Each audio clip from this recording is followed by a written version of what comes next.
ఆరగట్టిగా సురేందర్ గారు మాట్లాడిన తర్వాత వారు మాట్లాడతారు ప్లీజ్. ఏ కులాలకైతే ఇప్పటిదాకా ప్రాతినిధ్యం రాలేదో ముందు వారు మాట్లాడి తర్వాత మిగతా వారికి సందర్భాన్ని బట్టి అవకాశం ఇద్దాం ప్లీజ్.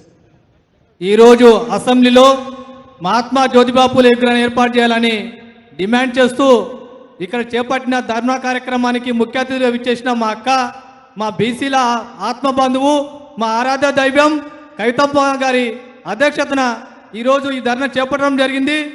మరియు ముఖ్యంగా బీసీల విన ఈ రాష్ట్ర ప్రభుత్వం నిన్న మొన్న వెళ్ళి ఢిల్లీలో ఒక మీటింగ్ ఏర్పాటు చేసిండ్రు, జంతర్ మంతర్ దగ్గర ఒక ధర్నా ప్రోగ్రాం ఏర్పాటు చేసిండ్రు.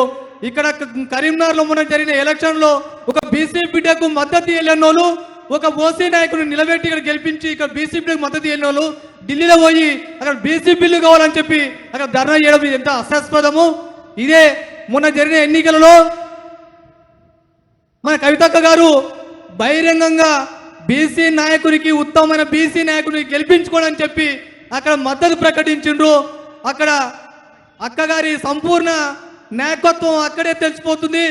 కాబట్టి ముఖ్యంగా అసెంబ్లీలో పూలే విగ్రహాన్ని ఏర్పాటు చేయాలని డిమాండ్ చేస్తూ, మరియు మా చిన్న జాతులకు, మా చిన్న కులాలకు స్వాతంత్రం వచ్చి 70 సంవత్సరాలైనా కానీ గుర్తించింది అంటే మొట్టమొదటిసారిగా కేసీఆర్ గారి ప్రభుత్వము.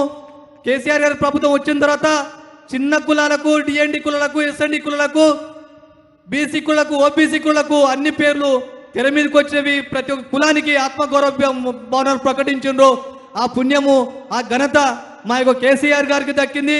మరియు మొన్న జరిగిన అసెంబ్లీ సమావేశాల్లో మా కవితక్క గారు మా కులం గురించి ఈ ఆరకటికలకు స్లాట్ హౌస్ ఏర్పాటు చేయాలని చెప్పి, పోయిన గవర్నమెంట్ వీటి మీద ప్రత్యేక శ్రద్ధ తీసుకురని చెప్పి ఇప్పుడు దీన్ని ఇంప్లిమెంట్ చేయాలని చెప్పి మా కులం గురించి ప్రత్యేకంగా అక్క ప్రస్తావించి మాకు ఈ ప్రసంగించినందుకు అక్కగారికి మా కులం తరఫున, వేదిక తరఫున ముఖ్య కృతజ్ఞతలు తెలియజేస్తున్నాము.